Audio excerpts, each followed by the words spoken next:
যা শীত পড়েছে, সন্ধ্যেতে মুড়ি আর একটু তেলে ভাজা হলে আর কি চাই।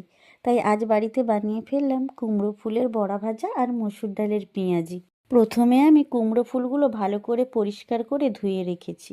পেঁয়াজ, কাঁচা লঙ্কা, ধনেপাতা ভালো করে ধুয়ে কেটে নিয়েছি। একটু বেসন, কালো জিরে, লঙ্কা, হলুদ, লবণ দিয়ে একটা ভালো করে ব্যাটার তৈরি করে নিলাম।